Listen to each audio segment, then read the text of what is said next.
Station पर अकेले बैठे लड़के से लड़की ने कहा, सुबह तक मेरे घर रुक जाओ। उसके बाद जो हुआ सब कुछ बदल गया। रात के करीब 12 बज रहे थे। सूरजपुर रेलवे स्टेशन लगभग खाली हो चुका था। ठंडी हवा प्लेटफॉर्म पर धीरे धीरे बह रही थी। दूर लगी पीली लाइट बार बार टिमटिमा रही थी। प्लेटफॉर्म नंबर 2 के आखिरी कोने में एक पुरानी लोहे की बेंच थी। उस बेंच पर एक लड़का अकेला बैठा हुआ था। उसका नाम राहुल था। उम्र करीब 21 साल। चेहरे पर धूल जमी हुई थी। शर्ट का एक बटन टूटा हुआ था। आंखों के नीचे काले घेरे थे, जैसे कई रातों से ठीक से सोया ही ना हो। राहुल दोनों हाथों से अपने घुटनों को पकड़े बैठा था। कभी जमीन की तरफ देखता, कभी स्टेशन की तरफ, जैसे उसे खुद नहीं पता था कि अब जाना कहां है। उसके पेट में भूख की तेज ऐंठन उठ रही थी। सुबह से उसने कुछ नहीं खाया था, लेकिन भूख से ज्यादा उसे अंदर का खालीपन परेशान कर रहा था। स्टेशन से लोग गुजर रहे थे। कुछ जल्दी में थे, कुछ थके हुए थे, लेकिन किसी की नजर उस पर ज्यादा देर नहीं टिकती थी। भीड़ के बीच भी वो पूरी तरह अकेला था। उसी समय प्लेटफॉर्म के दूसरे सिरे से एक लड़की धीरे धीरे चलती हुई आ रही थी। उसका नाम काव्या था। उम्र 24 साल। वो शहर के सरकारी अस्पताल में स्टाफ नर्स थी। आज उसकी ड्यूटी बहुत लंबी थी। पूरा दिन मरीजों के बीच भागते भागते उसके कदम भारी हो चुके थे। वो जल्दी घर पहुंचना चाहती थी, लेकिन जैसे ही वह प्लेटफॉर्म के उस अंधेरे कोने के पास से गुजरने लगी, उसकी नजर अचानक राहुल पर टिक गई। पहले उसे लगा शायद कोई यात्री होगा जो ट्रेन का इंतजार कर रहा है, लेकिन कुछ सेकंड बाद उसे महसूस हुआ कि बात कुछ और है। राहुल का सिर नीचे झुका हुआ था। उसके कंधे ऐसे लगे जैसे दुनिया का सारा बोझ उसी पर रख दिया गया हो। काव्या कुछ कदम आगे बढ़ी, फिर अचानक रुक गई। उसके अंदर 2 आवाजें लड़ रही थीं। एक कह रही थी, रात बहुत हो गई है, किसी अजनबी से बात करना ठीक नहीं। दूसरी आवाज कह रही थी, अगर सच में उसे मदद की जरूरत हो तो। कुछ पल की झिझक के बाद वह धीरे धीरे मुड़ी और राहुल के पास आकर थोड़ी दूरी पर रुक गई। कुछ सेकंड तक वह चुपचाप उसे देखती रही, फिर धीरे से बोली, सुनो, तुम ठीक हो ना? उसकी आवाज में डर कम था, चिंता ज्यादा थी। राहुल ने धीरे धीरे सिर उठाया। उसकी आंखें लाल थीं, जैसे कई दिनों की थकान उनमें जमा हो गई हो। उसने कुछ नहीं कहा। काव्या ने अपने बैग से पानी की बोतल निकाली और उसकी तरफ बढ़ा दी। पानी पी लो। राहुल ने बोतल को देखा, फिर काव्या के चेहरे को देखा। उसके चेहरे पर कोई शक नहीं था, सिर्फ सच्ची चिंता थी। राहुल के होंठ सूख चुके थे, लेकिन फिर भी उसने तुरंत बोतल नहीं ली। उसने बहुत धीमी आवाज में पूछा, आप मेरी मदद क्यों कर रही हैं? उस एक सवाल में बहुत सारे जख्म छिपे हुए थे। काव्या कुछ पल चुप रही, फिर उसने हल्की मुस्कान के साथ कहा, क्योंकि अगर मेरी जगह मेरा छोटा भाई होता तो मैं चाहती कि कोई उसे ऐसे अकेला न छोड़ दे। यह सुनते ही राहुल की आंखों में हल्की नमी उतर आई। उसने जल्दी से नजरें झुका ली, जैसे वह अपने आंसू किसी को दिखाना नहीं चाहता। आखिर उसने धीरे से बोतल पकड़ ली, दोनों हाथों से कसकर, और एक लंबा घूंट पानी पिया। पानी उसके गले से नीचे उतरता गया और उसके चेहरे की जकड़न थोड़ी ढीली पड़ने लगी। काव्या ने धीरे से पूछा, तुम्हारा नाम क्या है? राहुल। घर कहां है? कुछ पल की खामोशी के बाद राहुल बोला, अब कहीं नहीं। उसकी आवाज में ऐसा खालीपन था जैसे किसी ने उसके नाम के साथ उसका घर भी छीन लिया हो। काव्या ने गहरी सांस ली। उसे महसूस हो गया था कि यह लड़का सिर्फ थका हुआ नहीं है, यह जिंदगी से हार कर यहां बैठा है। कुछ सेकंड सोचने के बाद उसने कहा, देखो, रात बहुत हो चुकी है, ऐसे स्टेशन पर बैठे रहना ठीक नहीं। अगर तुम चाहो तो आज रात मेरे घर रुक सकते हो। सुबह होते ही जहां जाना हो चले जाना। राहुल ने उसकी तरफ ऐसे देखा जैसे उसने कोई असंभव बात कह दी हो। उसके होंठ हल्के कांपने लगे। शायद वह धन्यवाद कहना चाहता था, लेकिन आवाज बाहर नहीं आई। काव्या ने हल्की मुस्कान के साथ कहा, डरो मत, मैं तुम्हें कोई नुकसान नहीं पहुंचाऊंगी। बस आज रात यहां मत बैठे रहो। कुछ पल की खामोशी के बाद राहुल धीरे धीरे खड़ा हुआ। उसके कदम भारी थे, लेकिन उस रात सूरजपुर स्टेशन से बाहर निकलते समय उसके भीतर कई दिनों बाद एक बहुत छोटी सी उम्मीद जन्म ले चुकी थी।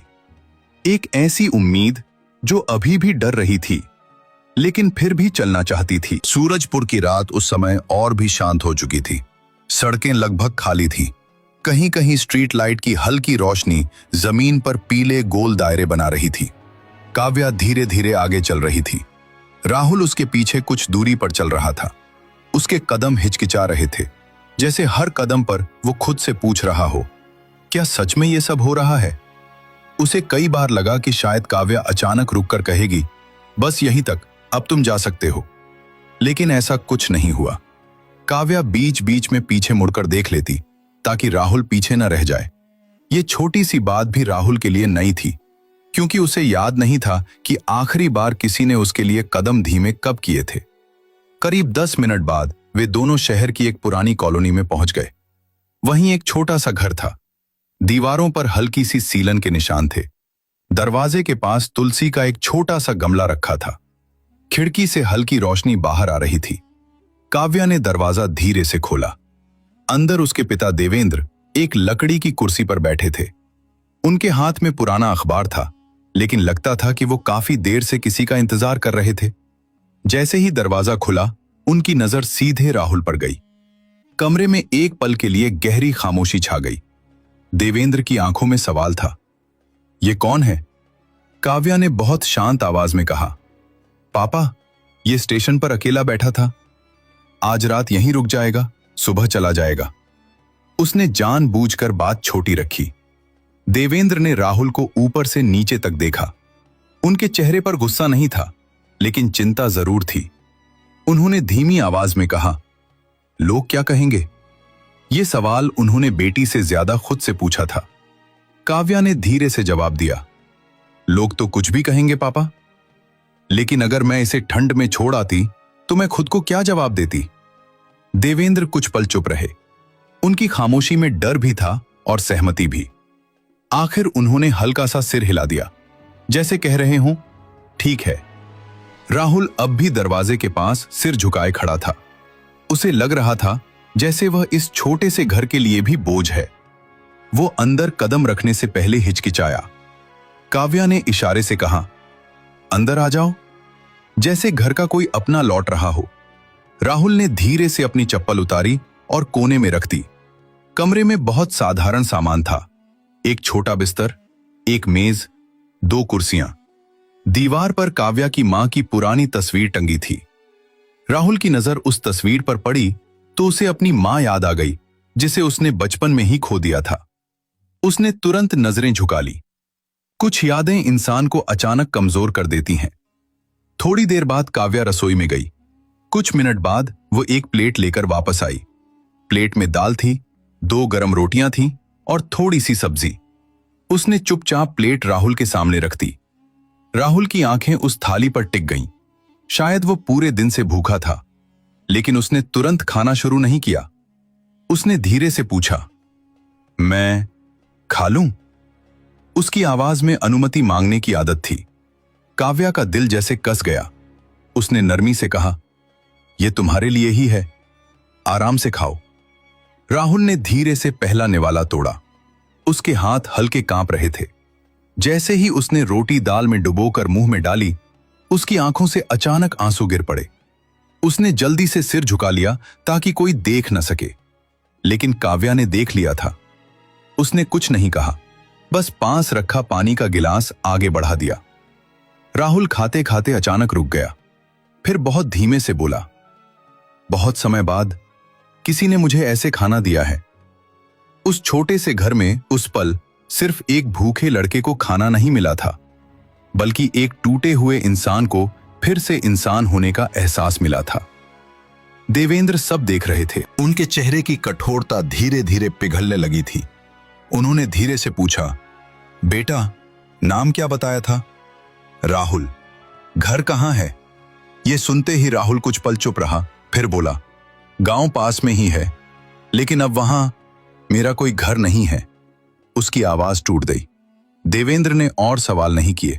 उन्हें महसूस हो गया था कि कुछ जख्म ऐसे होते हैं जिन्हें छेड़ना नहीं चाहिए। रात धीरे धीरे और गहरी होती जा रही थी। काव्या ने फर्श पर एक चादर बिछाई और कहा, तुम यहां सो जाओ। राहुल तुरंत बोला, नहीं, मैं बाहर सो जाऊंगा। लेकिन काव्या ने रोक दिया, बाहर बहुत ठंड है और यहां कोई तुम्हें नहीं निकालेगा। उसकी आवाज में अजीब सी दृढ़ता थी। राहुल धीरे से चादर पर लेट गया। उसकी आंखें छत पर टिक गईं। उसे यकीन नहीं हो रहा था कि वो 4 दीवारों के अंदर है। काव्या भी अपने बिस्तर पर लेट गई, लेकिन नींद दोनों की आंखों से दूर थी। राहुल सोच रहा था, क्या सच में सुबह होते ही उसे जाना होगा? और काव्या सोच रही थी, कल लोग क्या कहेंगे? लेकिन इन सवालों के बीच एक अजीब सा सुकून भी था। आज उसने किसी को ठंड में अकेला नहीं छोड़ा था। धीरे धीरे घर में खामोशी उतर आई। उस रात सूरजपुर की ठंडी हवा के बीच उस छोटे से घर की छत के नीचे 2 अनजान जिंदगियां एक अनकहे भरोसे में बंध चुकी थी। एक रात के लिए सही, लेकिन इतनी गहरी कि सुबह उसे अनदेखा करना आसान नहीं होगा। सुबह सूरजपुर की बस्ती में धीरे धीरे उतरती है। सूरज की पहली किरणें पहले घरों की छतों को छूती हैं, फिर गलियों में फैली धूल पर हल्की रोशनी बिखर जाती है। उसी सुबह जब देवेंद्र ने घर का दरवाजा खोला तो बाहर की ठंडी हवा के साथ मोहल्ले की आवाजें भी अंदर आ गईं। दूध वाले की साइकिल की घंटी, सब्जी वाले की पुकार और सबसे तीखी, लोगों की धीमी फुसफुसाहट। काव्या रसोई में चाय बना रही थी। उसके हाथ सामान्य गति से चल रहे थे, लेकिन उसके मन में हल्की बेचैनी थी। उसे पता था कि यह सुबह आसान नहीं होगी। उसने खुद को बार बार समझाया था कि उसने कोई गलत काम नहीं किया, लेकिन समाज की आवाज कई बार इतनी ऊंची होती है कि अपने दिल की आवाज छोटी लगने लगती है। काव्या ने 2 कप चाय बनाई, एक अपने पिता के लिए और एक राहुल के लिए। जब वह कमरे में आई तो राहुल जाग चुका था। वह चुपचाप बैठा था। उसके चेहरे पर रात की शांति नहीं थी, बल्कि सुबह का अपराध बोध था। काव्या को देखते ही उसने धीरे से कहा, मैं अब चला जाऊंगा। उसकी आवाज में जल्दबाजी नहीं थी, बल्कि एक तय किया हुआ फैसला था। काव्या ने बिना कुछ कहे उसके सामने चाय रख दी, फिर बोली, पहले चाय पी लो। राहुल ने कप पकड़ लिया, लेकिन उसकी उंगलियां हल्की कांप रही थीं। उसी समय बाहर से अचानक एक तेज आवाज आई, देवेंद्र जी घर पर हैं? यह आवाज पड़ोस की कमला की थी। देवेंद्र दरवाजे तक गए और धीरे से बोले, हां कहिए। कमला ने इधर उधर देखते हुए कहा, रात को आपके घर में कौन आया था? हमने साफ देखा था, कोई लड़का अंदर गया था। उसकी आवाज में चिंता कम और ताना ज्यादा था। देवेंद्र का चेहरा थोड़ा पीला पड़ गया। उन्होंने धीरे से कहा, बस एक गरीब लड़का था, स्टेशन पर अकेला बैठा था, मदद कर दी। कमला ने लंबी सांस ली, फिर बोली, मदद भी सोच समझ कर करनी चाहिए, आजकल जमाना ठीक नहीं है। दरवाजे के पास खड़ी काव्या सब सुन रही थी। उसके गले में जैसे कुछ अटक गया। राहुल ने भी बातचीत के कुछ टुकड़े सुन लिए थे। उसने धीरे से चाय का कप नीचे रख दिया और बोला, मैं चला जाता हूं, मेरी वजह से आपके घर पर बातें हो रही हैं। उसकी आवाज में दुख कम और शर्म ज्यादा थी। काव्या ने पहली बार थोड़ा सख्त होकर कहा, तुम्हारी वजह से नहीं, लोगों की सोच की वजह से। उसकी आंखों में एक अजीब सी चमक थी, जिसमें दर्द भी था और साहस भी। देवेंद्र अंदर आए। उन्होंने भारी आवाज में कहा, बेटी, दुनिया इतनी सीधी नहीं है, लोग बातें बनाएंगे। तुम्हारी पढ़ाई है, तुम्हारा भविष्य है। उनकी आवाज कांप रही थी, क्योंकि वह बेटी पर शक नहीं करते थे, लेकिन समाज की उंगलियों से डरते थे। काव्या ने पहली बार पिता की आंखों में सीधे देखा और बोली, पापा, अगर आज मैं इसे निकाल दूं तो क्या लोग चुप हो जाएंगे? लोग तो तब भी यही कहेंगे कि एक लड़की ने रात में लड़के को घर में रखा था। उसकी आवाज कांप रही थी, लेकिन शब्द मजबूत थे। बाहर अब 2-3 और औरतें खड़ी हो चुकी थीं। उनकी आवाजें और साफ आने लगी थीं। देखो, दरवाजा बंद कर लिया, जरूर कुछ बात है। देवेंद्र की सांसें तेज हो गईं। उन्हें लगा उनकी इज्जत लोगों की बातों में उलझ रही है। उन्होंने राहुल की ओर देखा और भारी आवाज में बोले, बेटा, बुरा मत मानना, लेकिन शायद तुम्हें जाना ही ठीक होगा। ये कहते समय उनकी आंखों में भी नमी थी, क्योंकि ये फैसला दिल से नहीं, डर से निकला था। काव्या ने एक पल के लिए आंखें बंद कर ली। उसे लगा जैसे रात का सारा साहस सुबह की धूप में पिघल रहा है। राहुल धीरे धीरे खड़ा हुआ और बोला, आपने मुझे रात भर छत दी, वही मेरे लिए बहुत है। उसकी आवाज में सच्ची कृतज्ञता थी। वो दरवाजे की ओर बढ़ा, लेकिन तभी काव्या उसके सामने आकर खड़ी हो गई और बोली, रुको। बाहर की आवाजें अब भी आ रही थीं, लेकिन काव्या ने बिना डरे राहुल की आंखों में देखते हुए कहा, याद रखना, तुम किसी की बदनामी नहीं हो। तुम सिर्फ एक इंसान हो जिसे मदद की जरूरत थी। उसकी आंखों में आंसू थे, लेकिन वह रो नहीं रही थी। वो खुद को मजबूत बनाए हुए थी। राहुल ने धीरे से कहा, मैं गांव चला जाऊंगा, शायद वहां कोई काम मिल जाए। उसकी आवाज में भरोसा कम, उम्मीद ज्यादा थी। दरवाजा खुला। बाहर खड़ी कई निगाहें एक साथ राहुल पर टिक गईं। कुछ में तिरस्कार था, कुछ में जिज्ञासा, कुछ में ठंडी उपेक्षा। राहुल ने सिर झुका लिया और बिना पीछे देखे बाहर निकल गया। तेज धूप उसके चेहरे पर पड़ी, लेकिन वह बस चलता गया। दरवाजा बंद हुआ और घर के अंदर भारी सन्नाटा फैल गया। काव्या ने दीवार का सहारा लिया और उसकी आंखों से आखिर आंसू निकल पड़े। ये आंसू सिर्फ दुख के नहीं थे, बल्कि उस सच्चाई के थे कि कई बार समाज की सुबह इंसानियत की रात से ज्यादा अंधेरी होती है। राहुल उस दिन सूरजपुर से निकलकर अपने गांव धनपुर की तरफ चला गया। बस की खिड़की से बाहर देखते हुए उसके मन में बार बार वही शब्द गूंज रहे थे, तुम किसी की बदनामी नहीं हो। वह वाक्य जैसे उसके अंदर बुझती हुई उम्मीद को फिर से जगा रहा था। गांव पहुंचने पर उसने अपने चाचा भैरव सिंह के घर का दरवाजा खटखटाया। भैरव ने दरवाजा खोला और उसे देखते ही भौहें सिकोड़ ली। अब क्यों आया है? उनकी आवाज में अपनापन नहीं था। राहुल ने धीरे से कहा, कहीं और जाने की जगह नहीं थी, सोचा यहां काम कर लूं। भैरव ने कड़वी हंसी हंसी, तेरे बाप की जमीन तो मैं कब की बेच चुका हूं। अगर यहां रहना है तो मजदूर की तरह रहना होगा। राहुल ने सिर झुका लिया। उसके पास बहस करने की ताकत नहीं थी। अगले ही दिन से वह खेतों में काम करने लगा। तेज धूप में मिट्टी खोदता, भारी बोरे उठाता। हाथ छिल जाते थे, शरीर थक जाता था, लेकिन उसके मन में अब एक छोटा सा लक्ष्य था, अपनी जिंदगी फिर से बनाना। कुछ महीनों बाद वह पास के शहर चला गया। वहां उसने एक छोटी मोटर वर्कशॉप में काम शुरू किया। दिन में काम करता, रात में पढ़ाई करता। लोग उसका मजाक उड़ाते थे, मजदूर पढ़ाई करेगा। लेकिन अब राहुल को इन बातों से फर्क नहीं पड़ता था। समय धीरे धीरे बीतता गया। 2 साल गुजर गए। मेहनत करते करते राहुल ने एक तकनीकी डिप्लोमा पूरा कर लिया और फिर एक छोटी कंपनी में नौकरी भी मिल गई। पहली तनख्वाह हाथ में आई तो उसकी आंखें भर आईं। उसे वही रात याद आई जब वह स्टेशन की टूटी बेंच पर भूखा बैठा था। उसी दिन उसने फैसला किया, उसे सूरजपुर वापस जाना है। किसी को जवाब देने के लिए नहीं, बस खुद को साबित करने के लिए। जब वह सूरजपुर पहुंचा तो सब कुछ पहले जैसा लगा। वही गलियां, वही छोटी बस्ती। उसने पड़ोस में बैठी एक बुजुर्ग औरत से पूछा, काव्या कहां है? औरत ने धीरे से कहा, तुम्हें पता नहीं? देवेंद्र जी पिछले साल गुजर गए। अब काव्या अस्पताल में काम करती है। यह सुनकर राहुल का दिल भारी हो गया, लेकिन वह तुरंत अस्पताल की तरफ चल पड़ा।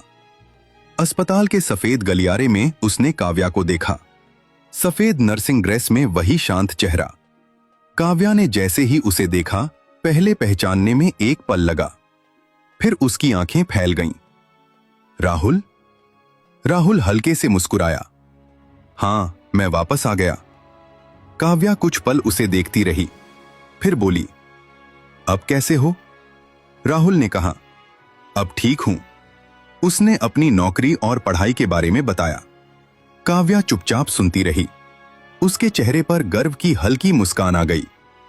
कुछ देर बाद राहुल ने अपनी जेब से एक पुराना कागज निकाला। वह वही पत्र था जो काव्या ने उसे भेजा था। किनारे अब पीले पड़ चुके थे। राहुल बोला, यह आज भी मेरे पास है। अगर उस रात तुम मुझसे बात न करती तो शायद मैं आज यहां खड़ा नहीं होता। काव्या की आंखें नम हो गईं, लेकिन इस बार उनमें दुख नहीं था, सिर्फ सुकून था। क्योंकि कभी कभी एक छोटी सी मदद किसी की पूरी जिंदगी बदल देती है। और उस दिन सूरजपुर के उसी शहर में दो लोगों को यह एहसास हुआ कि इंसानियत का एक छोटा सा कदम किसी की अंधेरी जिंदगी में पूरी सुबह ला सकता है।